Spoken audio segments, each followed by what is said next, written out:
The mower blade was duller than my mother-in-law's conversation, and twice as stubborn. I'd been wrestling with the damn thing for 3 hours in my shop, grease up to my elbows, when my phone buzzed against the workbench like an angry wasp. Text from Jessica. Emergency at Mom's house. Need you to pick up Tyler from soccer practice at 6. Love you. Before we dive deeper into this story, I have one small request. Please subscribe, drop a like, comment, and hit that hype button to boost this channel so more people can discover these incredible Reddit stories. I glanced at the clock, 5:47 p.m.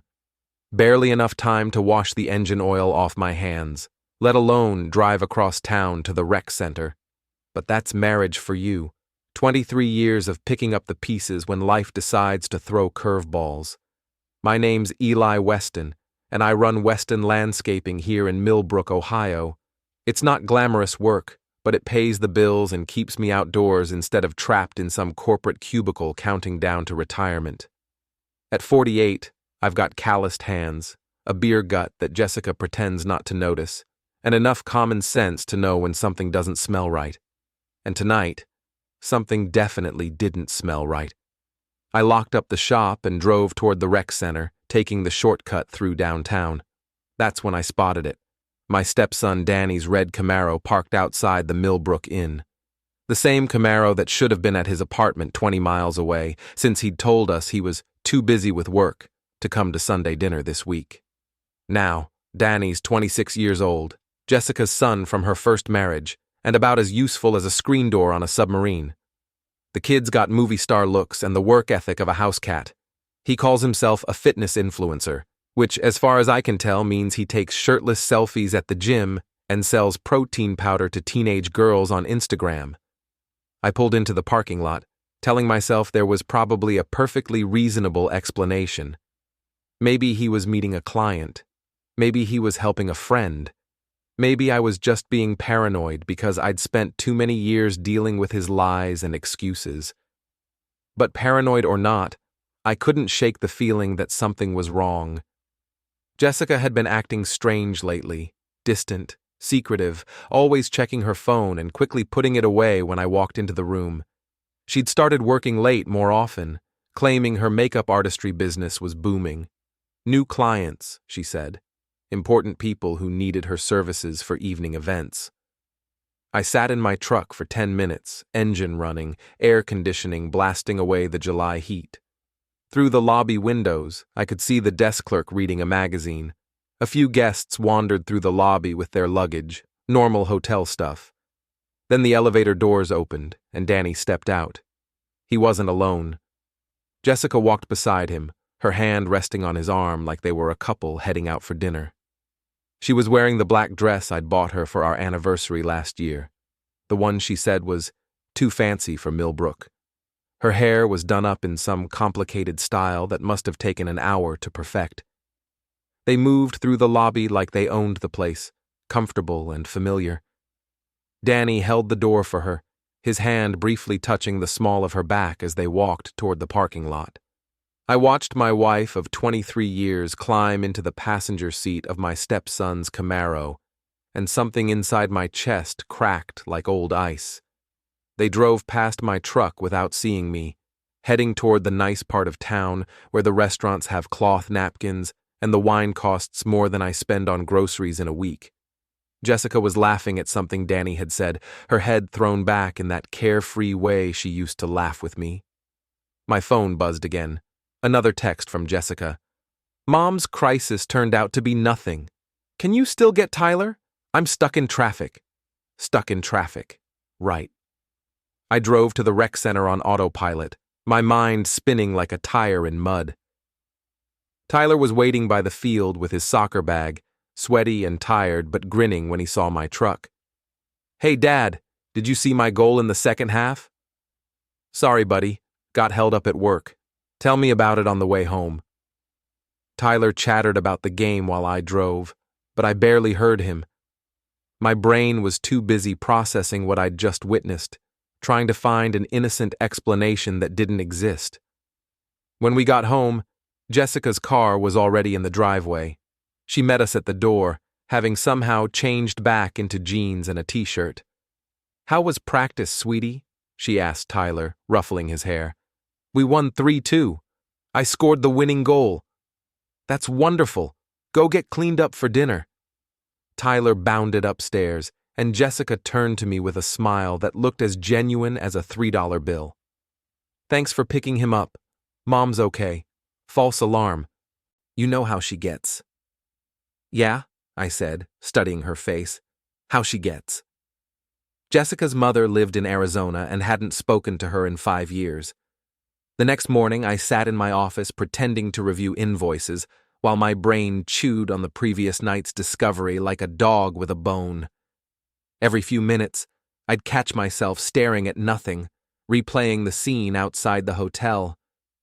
Jessica had left early for a client consultation, kissing my cheek and promising to be home by dinner.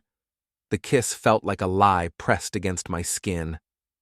Around 10 o'clock, my business partner and oldest friend, Mike Dixon, knocked on my office door. Mike's a retired cop who bought into the landscaping business 3 years ago when his pension wasn't enough to cover his ex-wife's alimony payments. We'd known each other since high school, back when he was skinny and I still had hair. "You look like hell," he said, settling his considerable bulk into the chair across from my desk. "What's eating you?" I told him everything. Mike listened without interrupting, his cop face giving nothing away. When I finished, he leaned back and whistled low. "Jesus, Eli, you sure about what you saw?" "Sure as cancer. They weren't discussing the weather in that hotel lobby." "Could be innocent. Maybe Danny needed help with something, and Jessica didn't want to worry you." "What kind of help requires a hotel room and my anniversary dress?" Mike nodded slowly. "Fair point. What do you want to do about it?" "I don't know yet, but I'm going to find out exactly what's going on.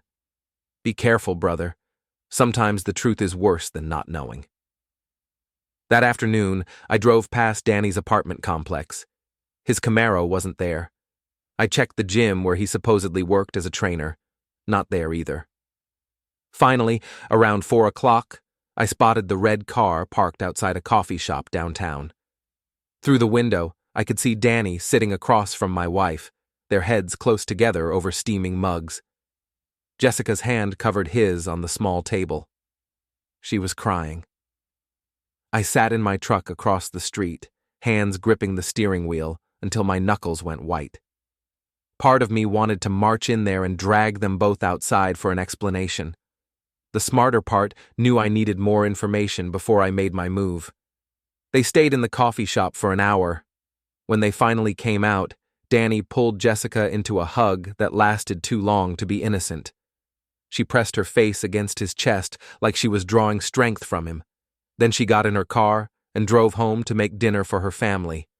I followed at a distance, watching Jessica transform back into the devoted wife and mother. By the time I walked through the front door, she was humming while she stirred something on the stove. Tyler was doing homework at the kitchen table, and the whole scene looked like a Norman Rockwell painting. "How was your day, honey?" she asked, standing on her toes to kiss my cheek. "Productive," I said. "Got a lot accomplished." That night, I lay awake listening to Jessica's breathing, studying the ceiling and planning my next move. She slept peacefully beside me, one hand curled under her pillow, looking innocent as a church choir. I'd always been a patient man. You don't build a successful landscaping business without learning how to wait for the right season, the right weather, the right moment to plant or prune or harvest. But patience has its limits, and I could feel mine wearing thin. The next few days passed in a haze of surveillance and suspicion. I started paying attention to details I'd previously ignored: Jessica's new perfume, the way she guarded her phone, the frequency of her client meetings. I noticed Danny's name appearing more often in casual conversation, usually accompanied by some story about his latest crisis or achievement. "Danny's thinking about expanding his training business," she'd say over breakfast. "I told him he should talk to you about the business side of things." Or, "Poor Danny's having trouble with his landlord. I might stop by his place later to help him organize his paperwork." Each lie was small and believable on its own. Together, they formed a pattern that made my stomach turn. On Friday evening, Jessica announced she'd be working late again. "Big wedding tomorrow," she explained, packing her makeup kit with unusual care. "The bride wants a trial run tonight to make sure everything's perfect." "What's the bride's name?" I asked casually. Jessica hesitated for just a fraction of a second. Amanda Richardson. You don't know her." I nodded and wished her luck, then waited 30 minutes before driving to the hotel. This time, I didn't just watch from the parking lot. I walked into the lobby like I belonged there, bought a coffee from the little shop near the elevators, and settled into a chair with a clear view of the front desk. The desk clerk was a kid who couldn't have been older than 20, with the kind of acne that suggested his body was still figuring out how to be an adult. His name tag read, Brandon. "Excuse me," I said, approaching the counter with my most friendly smile. "I'm supposed to meet my wife here, but I can't remember what room she's in. Jessica Weston? She would have checked in earlier today." Brandon clicked through his computer screen, frowning. "I don't see a Jessica Weston registered." Maybe she used her maiden name? Jessica Hartley? More clicking. "Nope, sorry. That's weird. Let me call her." I pulled out my phone and pretended to dial. After a moment, I shook my head. Straight to voicemail. "You know what? Let me try Danny Morrison. He might know where she is." Brandon's face lit up. "Oh, Mr. Morrison. Yeah, he's in room 237, checked in around noon." "Perfect. Thanks, kid." I took the elevator to the second floor, my heart hammering against my ribs like it was trying to escape. Room 237 was at the end of the hallway, and I could hear voices through the door as I approached. Jessica's laugh, Danny's deeper chuckle, the sound of a television in the background. I stood there for a full minute, hand raised to knock, trying to decide what I wanted to say. Then I heard something that made the decision for me. "God, I've missed this," Jessica's voice, soft and intimate. "It feels like we're finally free." "I know," Danny replied. "I hated sneaking around, but it was worth it to get to this point." I knocked. Hard. The voices stopped immediately. After a long pause, Danny called out, "Who is it?" "Hotel maintenance," I said, deepening my voice. "Need to check your air conditioning unit. Had some complaints about noise." I heard whispered conversation, then footsteps. The door opened to reveal Danny wearing nothing but a hotel bathrobe. His hair was messed up, and he had the flushed look of someone who'd been caught doing exactly what he shouldn't be doing. "Oh shit," he said when he saw my face. I pushed past him into the room. Jessica was sitting on the bed in her bra and panties, frantically reaching for her clothes. When she saw me, her face went white as fresh paint. "Eli, I can explain." "Can you?" I looked around the room, taking in the scattered clothes, the rumpled bed, the bottle of wine on the nightstand. "This should be good." "It's not what it looks like," Jessica said, pulling on her shirt with shaking hands. "Really? Because it looks like my wife is screwing my stepson in a cheap hotel room while I'm home babysitting her kid." Danny stepped forward, and I noticed he'd grown some muscle since the last time I'd seen him without a shirt. "Look, Eli, we didn't plan for this to happen. It just developed over time." Developed. I tasted the word like it was poison.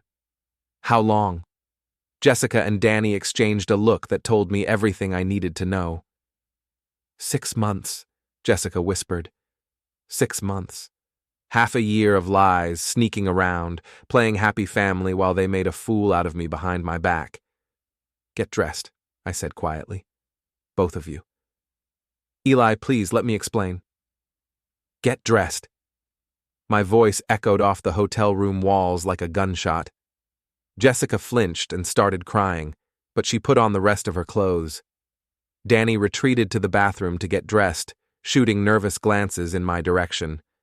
When they were both clothed, I looked at Jessica, really looked at her, maybe for the first time in months, She was still beautiful at 39, with the kind of blonde hair that came from expensive salons and green eyes that had once made me forget my own name.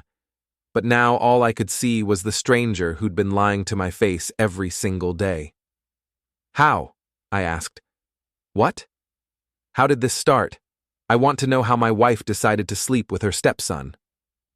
Jessica wiped her eyes, smearing her carefully applied makeup. It wasn't... We didn't mean for it to happen. Danny was going through a rough time after his breakup with Sarah, and I was trying to help him. We started talking more, spending time together, and you decided to jump into bed with him. It wasn't like that, Danny said from the bathroom doorway. We fell in love, Eli. We tried to fight it, but... Love. I laughed, and it sounded bitter even to me. You fell in love with your stepmother. She's not my stepmother, Danny said defensively. You married my mom when I was already grown up. It's not like she raised me.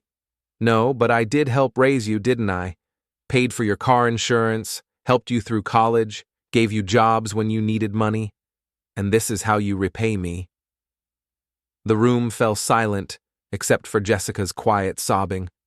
I looked at both of them, these people I'd loved and trusted, and felt something cold and hard settle in my chest. I want you both to listen very carefully, I said.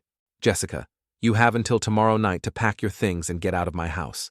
Danny, if I see you anywhere near my property, my business, or my family, I'll make sure everyone in this town knows exactly what kind of man you really are. Eli, please, Jessica started. We're done talking. The next conversation we have will be through lawyers. I walked out of that hotel room and didn't look back, even when Jessica called my name from the doorway. In the elevator, I caught my reflection in the polished steel doors. I looked older than I had that morning, like the last few hours had aged me years. But I also looked determined. I drove straight to Mike's house, a small ranch-style place on the outskirts of town where he lived alone with his 3 dogs and a collection of vintage beer signs. He took one look at my face and handed me a bourbon without asking any questions. So, he said, after I'd told him about the hotel room confrontation. What's the plan? Divorce. Fast and clean. I want her out of my life. What about Tyler? That stopped me cold. Tyler was Jessica's son from her first marriage, but I'd been the only father he'd known since he was 5 years old. The kid called me Dad, came to me with his problems, looked at me like I hung the moon. I don't know, I admitted. Legally, I probably don't have any rights, but I can't just abandon him. Cross that bridge when you come to it, Mike said. First thing is to protect yourself financially. You need a lawyer, and you need one fast. Any suggestions? Sarah Chen. She handled my divorce, and she's tougher than a $2 steak. I'll give her a call in the morning. I spent the night at Mike's house, sleeping on his couch and staring at the ceiling while his dogs snored on the floor beside me. Every time I closed my eyes, I saw Jessica's face when I'd walked into that hotel room. The guilt, the fear, but also something else. Relief, maybe. Like she was glad to finally be caught. The next morning, I went home to get some clothes and check on Tyler. Jessica's car wasn't in the driveway, but I could hear movement upstairs when I walked through the front door. Dad? Tyler appeared at the top of the stairs, still in his pajamas. Where were you last night? Mom said you had to work late, but your truck wasn't here this morning. I stayed at Uncle Mike's house, I said, using Tyler's nickname for my business partner. We had some business stuff to discuss. Tyler nodded, accepting the explanation without question. At 12 years old, he was still young enough to believe that adults always told the truth. Is Mom here? She's in her room. She's been crying a lot. Did you guys have a fight? Out of the mouths of babes. Something like that, buddy.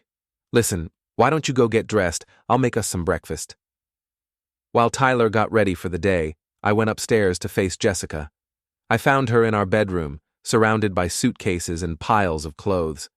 Her eyes were red and swollen from crying, and she looked like she'd aged 10 years overnight. I'm packing, she said without looking at me. Like you asked. Good. What are you going to tell Tyler? The truth. That his mother is a cheating whore who destroyed our family. Jessica flinched like I'd slapped her. He doesn't deserve that. He's just a child. You should have thought about that before you started screwing your stepson. Eli, please. I know you hate me right now, and you have every right to. But don't take it out on Tyler. He loves you. And I love him. Which is why I'm not going to let him grow up thinking it's okay to lie and cheat and betray the people who trust you.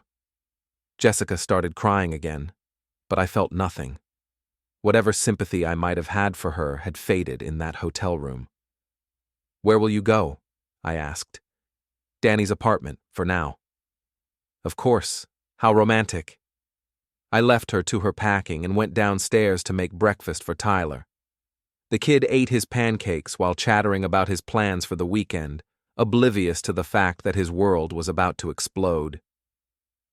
Around noon, Jessica finished loading her car. She hugged Tyler goodbye, promising to see him soon, then looked at me with desperate eyes. This isn't over, Eli. We need to talk about custody, about the house, about... We'll talk through lawyers. That's all we have left to say to each other. She drove away without another word, leaving me alone with Tyler and the wreckage of 23 years of marriage. That afternoon, I met with Sarah Chen in her downtown office. She was a small woman with steel-gray hair and the kind of handshake that could crack walnuts. Mike told me about your situation, she said, getting straight to business. How long were you married? 23 years. Any prenups? No. Joint assets? House, business, savings accounts. Everything's in both our names. Sarah nodded, making notes. Ohio is an equitable distribution state, which means the court will divide your assets fairly, not necessarily equally. The fact that she committed adultery works in your favor, especially if you can prove it. I can prove it. Good. What about the child? Tyler's not biologically mine, but I've been his father since he was 5. I want joint custody. That's going to be tricky. Unless you formally adopted him, you don't have automatic parental rights. We'll have to argue that you've established a parental relationship and that it's in the child's best interests to maintain that relationship. Whatever it takes. This is going to get ugly, Eli. Are you prepared for that? I thought about Jessica's face in that hotel room, about Danny's defensive attitude, about all the lies and betrayals that had brought us to this point. Bring it on. The next few weeks passed in a blur of legal paperwork, awkward conversations with Tyler, and the kind of small-town gossip that spreads faster than wildfire in August. Jessica had apparently told people that we were taking a break and that she was staying with Danny temporarily while we worked things out. But Mike had friends throughout the police department, and word of the hotel incident had leaked. Soon, everyone in Millbrook knew that Jessica Weston was shacking up with her stepson. The reaction was swift and brutal. Jessica's makeup clients started canceling appointments. Danny lost several of his personal training clients. People crossed the street to avoid talking to them, and the local gossip mill worked overtime dissecting every detail of their relationship. I should have felt satisfied watching their social lives implode, but mostly, I just felt tired. Tyler was struggling with the separation, asking constant questions about when Mom was coming home and why Dad seemed so angry all the time. I tried to shield him from the worst of it, but kids aren't stupid. He knew something was seriously wrong. Is Mom ever coming back? He asked one evening while we were watching TV. I don't know, buddy, that's up to her. Did she do something bad? I looked at his earnest, 12-year-old face and made a decision. Yeah, she did. She broke some promises that were very important to our family. Can't she say she's sorry and fix it? Some things can't be fixed, Tyler. Sometimes when people break promises, they break them so badly that sorry isn't enough. He nodded solemnly, processing this information with the gravity that only children can bring to adult problems. Will I still get to see her? Of course. She's your mom and she loves you. That will never change. It was the truth. even if everything else between Jessica and me had become a lie. Meanwhile, the legal war was escalating. Sarah had filed for divorce on grounds of adultery, seeking full custody of Tyler and a larger share of our marital assets. Jessica's lawyer had responded by claiming that I was emotionally abusive and that Tyler would be better off in her care. Emotional abuse? I said when Sarah showed me the court documents. What the hell is she talking about? It's a common strategy, Sarah explained. She's trying to muddy the waters, make this about your behavior instead of hers. We'll need character witnesses, people who can testify to your relationship with Tyler and your general demeanor. That won't be a problem. But it was a problem, because some of my oldest friends were starting to distance themselves from the situation. Not because they believed Jessica's claims, but because they didn't want to get dragged into the drama. Tom Bradley, who'd been my friend since high school, stopped returning my calls. Steve Morrison, Danny's uncle and my former poker buddy, made it clear that family came first. Even some of my landscaping clients started finding excuses to cancel their contracts. People don't like to choose sides, Mike explained when I complained about the defections. They figure if they stay neutral, they won't get burned when the dust settles. These are people I've known for 20 years. And now they're showing you who they really are. Consider it a favor. The breaking point came 3 weeks after Jessica moved out. I was having dinner at Romano's, the Italian place downtown, when Jessica and Danny walked in together. They were dressed up like they were on a date, holding hands and laughing about something. The restaurant went quiet when they entered. Every eye in the place turned to watch the drama unfold. Jessica saw me sitting alone at a corner table and had the grace to look embarrassed, but Danny just stared at me with a smug expression that made my hands clench into fists. They were seated across the restaurant, but I could feel their presence like a toothache. Jessica kept glancing in my direction, but Danny made a point of ignoring me completely. At one point, he leaned across the table to kiss her, making sure everyone in the restaurant could see. I finished my meal in silence, paid my check, and walked out without acknowledging either of them. But as I reached the door, I heard Danny's voice carry across the restaurant. Some people just can't handle the truth about their marriages. I stopped walking. Every person in Romano's was watching me, waiting to see what I would do. Jessica was staring at Danny with horror, obviously mortified by his public comment. I turned around and walked back to their table. Danny looked up at me with that same smug expression, like he was daring me to make a scene. "You're right, Danny," I said quietly. "Some people can't handle the truth, but some people don't have to, because they're smart enough not to screw their stepmother in cheap hotel rooms." The restaurant was silent. Jessica's face turned bright red, and Danny's smugness evaporated like morning dew.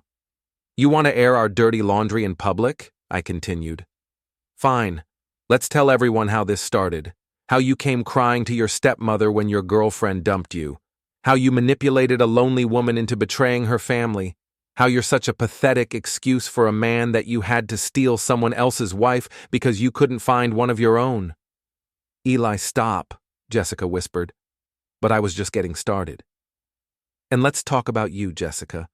Let's tell everyone how you threw away a 23-year marriage for a kid who's young enough to be your son. How you lied to your husband every single day while you were spreading your legs for—" "That's enough!" Danny stood up, his chair scraping against the floor. "You don't get to talk to her like that. I'll talk to her however I want. She's still my wife. Not for long. You're right about that. Soon she'll just be another single mother with a reputation that follows her around this town like a bad smell, and you'll be the loser who destroyed a family for a piece of ass." Danny swung at me then, a wild haymaker that I saw coming from a mile away. I ducked, grabbed his wrist, and used his own momentum to slam him face first into the table. Plates and glasses crashed to the floor, and Jessica screamed. "You want to fight me, boy?" I hissed in his ear.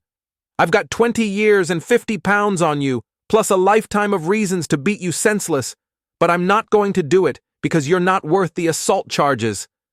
I let him go and stepped back. Danny straightened up, red liquid trickling from his nose, his fancy shirt stained with marinara sauce. "This isn't over," he said. "Yes, it is. You just don't know it yet." I walked out of Romano's to a restaurant full of stunned silence, knowing that by tomorrow morning the whole town would know exactly what had happened. The funny thing was, I felt better than I had in weeks. The restaurant incident was the talk of Millbrook for days. Opinions were divided. Some people thought I'd been justified in defending myself, while others believed I'd gone too far. But everyone agreed that the whole situation was better than anything on television. Sarah was not amused when she heard about it. "What were you thinking?" she demanded during our next meeting. "We're trying to prove that you're the stable, responsible parent, and you assault your wife's boyfriend in a public restaurant?" He swung first. I was defending myself. "A judge might not see it that way. We need to keep your nose clean from here on out. No more confrontations, no matter what they do to provoke you." But Jessica and Danny seemed determined to provoke me. They made a point of being seen around town together, shopping at the grocery store, going to movies, acting like a normal couple instead of two people who'd destroyed multiple lives to be together. The worst part was Tyler's reaction to seeing them together. He'd been staying with me full-time since Jessica moved out, but she had visitation rights every other weekend. When he came back from his first visit to Danny's apartment, he was quiet and withdrawn. "How was your weekend with Mom?" I asked. "Okay, I guess." "Just okay?" Tyler shrugged. Danny was there the whole time. They kept kissing and stuff. It was weird. I felt a surge of anger at Jessica for putting Tyler in that position, but I kept my voice calm. That must have been confusing. "Yeah, and Danny kept trying to be my friend, like he wanted me to call him Dad or something. But you're my dad." "That's right, buddy, and nothing will ever change that." But I wasn't sure that was true. Jessica's lawyer was pushing hard for full custody, arguing that Tyler needed stability and that living with his biological mother was in his best interests. The fact that she was living with Danny complicated things, but not as much as I'd hoped. "The court tends to favor biological parents," Sarah explained. "Unless we can prove that Jessica is unfit, or that living with her would be harmful to Tyler, we're fighting an uphill battle." "What about the adultery? Doesn't that count for something?" "It helps with asset division, but not as much with custody. The court's primary concern is what's best for the child, not punishing the parent for their personal choices.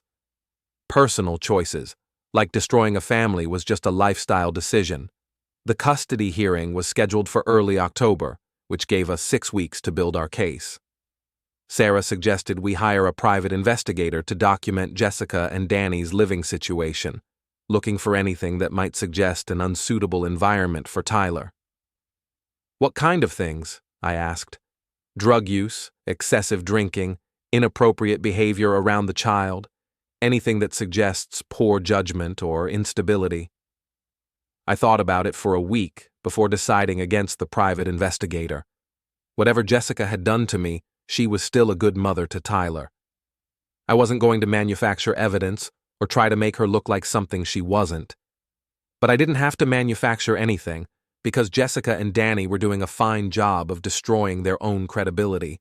It started with the money. Jessica had been spending freely since moving in with Danny, buying new clothes, eating at expensive restaurants, taking weekend trips to Cleveland and Columbus.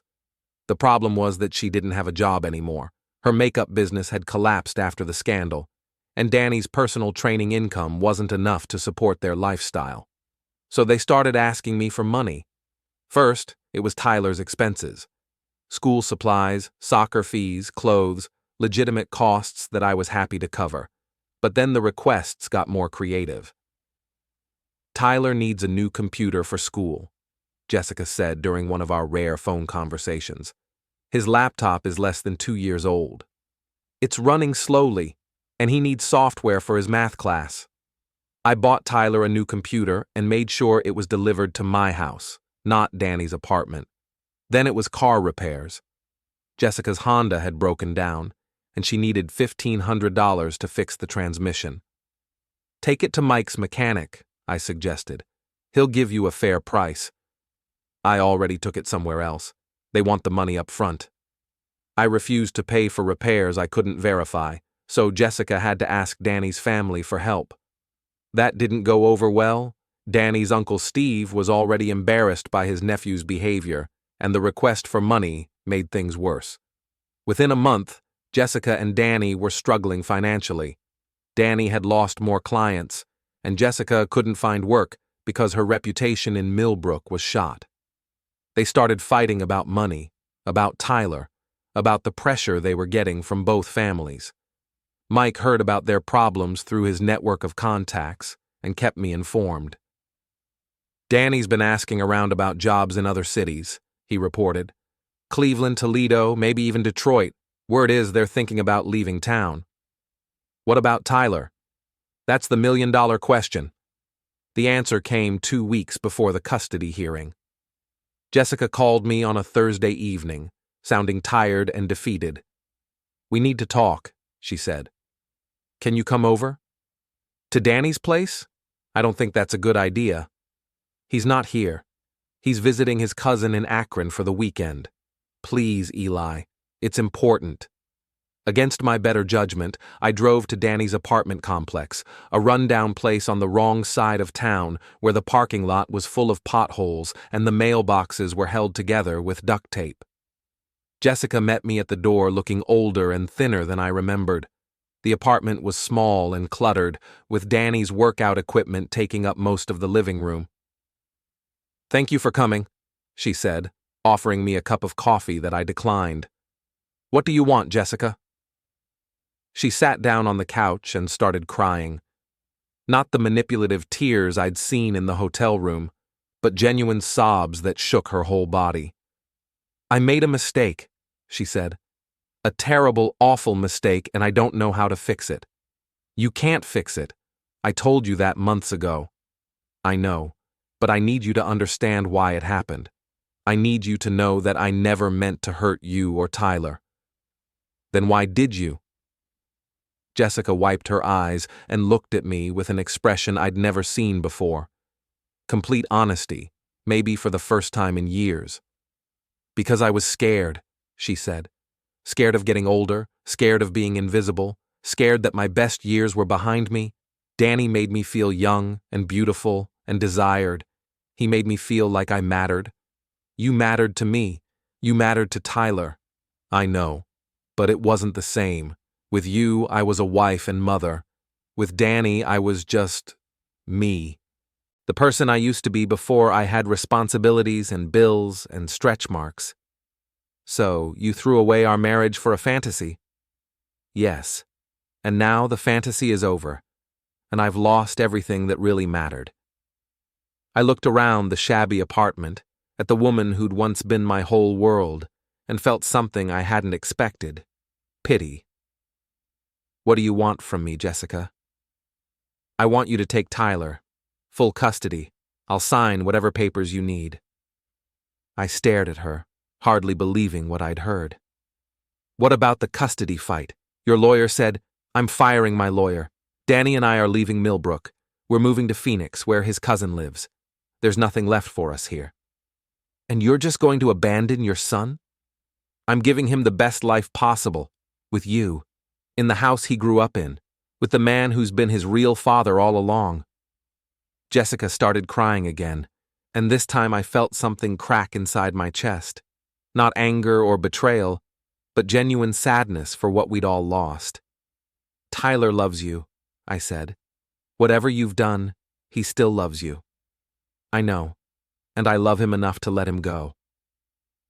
We sat in silence for a long time, two people who'd once promised to love each other forever, now strangers in a rundown apartment, dividing up the pieces of our broken family. I'll have Sarah draw up the papers, I said finally. Thank you. Jessica? Yeah? For what it's worth, I'm sorry it came to this.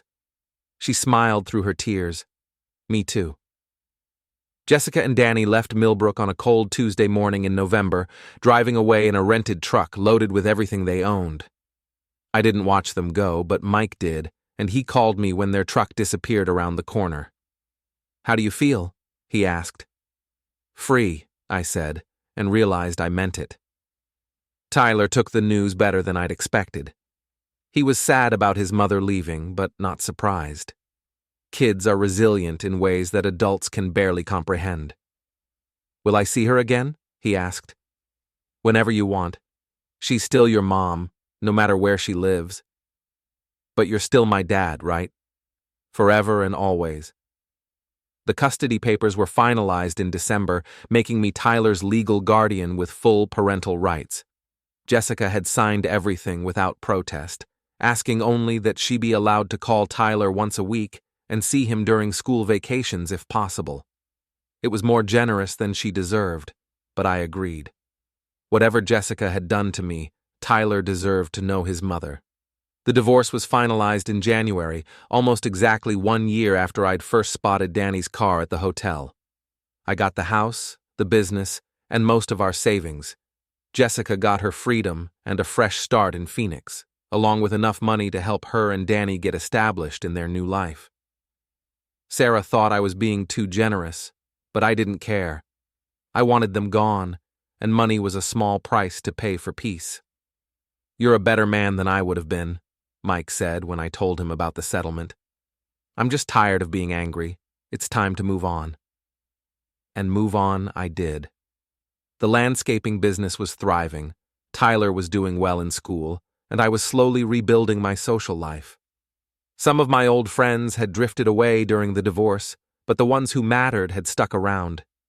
Tom Bradley, who'd stopped returning my calls during the worst of the drama, showed up at my door one Saturday morning with a 6-pack of beer and an apology. "I should have been there for you," he said. "I was a coward, and I'm sorry." "Forget it," I said, handing him a beer. "Want to help me build a deck?" Life settled into a new rhythm. Tyler and I became a team, handling household chores and homework and weekend adventures with the easy cooperation of people who genuinely like each other. I taught him how to change oil and throw a curveball. He taught me how to use social media and appreciate music that didn't involve guitars. Jessica called every Sunday, just like she'd promised. The conversations were awkward at first, but gradually became more natural. She never asked about me or our old life in Millbrook, and I never asked about Danny. We focused on Tyler, which was the only thing we had in common anymore. "She sounds happy," Tyler said after one of their calls. "Good. I hope she is." "Do you miss her?" It was a fair question, and I considered it carefully before answering. I miss the person she used to be, but that person was gone long before she moved to Phoenix. Spring arrived early that year, and with it came new opportunities. A developer approached me about landscaping a new subdivision on the outskirts of town, the biggest contract I'd ever been offered. Mike and I would have to hire additional crews and buy new equipment, but the profit potential was enormous. "It's a risk," Mike warned. "If we overextend ourselves and the project falls through, we could lose everything." "Sometimes you have to risk everything to get everything," I said. We took the contract. By summer, Weston Landscaping had grown from a small operation into one of the largest landscaping companies in the county. I hired 6 new employees, bought 3 new trucks, and moved into a bigger office space downtown. Tyler spent his summer vacation working for the company, learning the business from the ground up. He was a natural leader, good with people and quick to learn new skills. Watching him work, I could envision a future where he might take over the business someday, if that's what he wanted. "Do you think Mom would be proud of how well we're doing?" he asked one evening as we drove home from a job site. "I think she'd be proud of how well you're doing," I said. "The business is just work. You're what matters." That fall, Tyler started 8th grade and joined the football team. I went to every game cheering from the stands like the proud father I'd become. Sometimes I saw Jessica's first husband, Tyler's biological father, at the games. We nodded politely but never spoke. He'd given up his parental rights years ago, and Tyler barely remembered him. I was Tyler's father in every way that mattered, and the legal papers finally made it official. In October, exactly 2 years after the custody hearing that never happened, I got a call from Jessica. She was crying, which wasn't unusual, but these were happy tears. "Danny proposed," she said. "We're getting married in December. Congratulations. I hope you'll be happy. We want Tyler to come to the wedding, if that's okay with you." I looked across the kitchen at Tyler, who was doing homework at the table where we'd shared thousands of meals as a family. "That's up to him," I said. Tyler went to the wedding, flying to Phoenix for a long weekend in December. He came back with stories about the ceremony, the reception, and his new stepfather who was trying very hard to make a good impression. "Danny's different now," Tyler said. "More serious, more grown up." "People change," I said. "Sometimes for the better." "Do you think Mom and Danny will be happy?" "I hope so. Everyone deserves a chance at happiness." "Even after what they did?" "Especially after what they did. They have to live with their choices for the rest of their lives. That's punishment enough." As Tyler got older, he began to understand more about what had happened between his mother and me. He never asked for details, but he picked up enough from overheard conversations and small-town gossip to piece together the basic story. "Were you really angry?" he asked one day while we were working in the yard. "Furious. For a long time." "Are you still angry?" I thought about it as I raked leaves into neat piles. Was I still angry? The rage that had consumed me for months after the hotel room confrontation had faded to a dull ache, then to occasional twinges, then to nothing at all. "No," I said. "I'm not angry anymore. I'm grateful." Grateful. "Your mom did me a favor, even though she didn't mean to. She showed me what really matters, and she gave me the chance to be your dad, officially and forever." Tyler smiled and went back to his raking. We worked in comfortable silence, father and son, building something better from the wreckage of what came before. 3 years later, Tyler graduated from high school as valedictorian.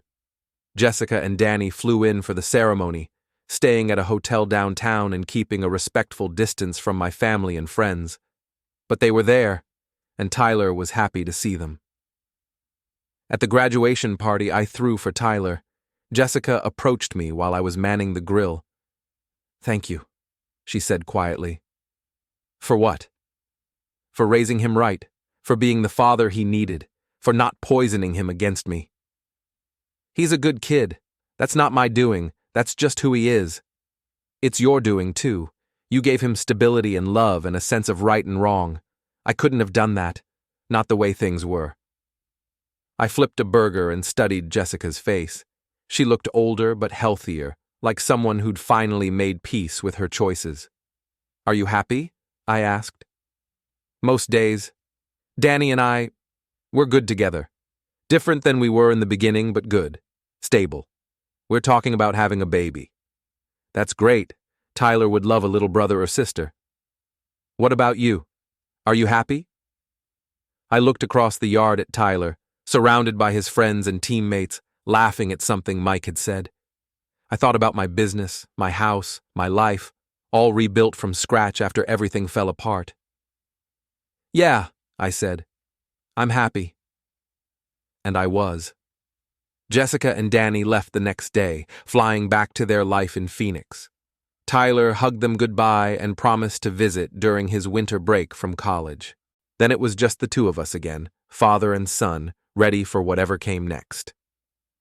Tyler went to Ohio State that fall, majoring in business with plans to eventually take over Weston Landscaping.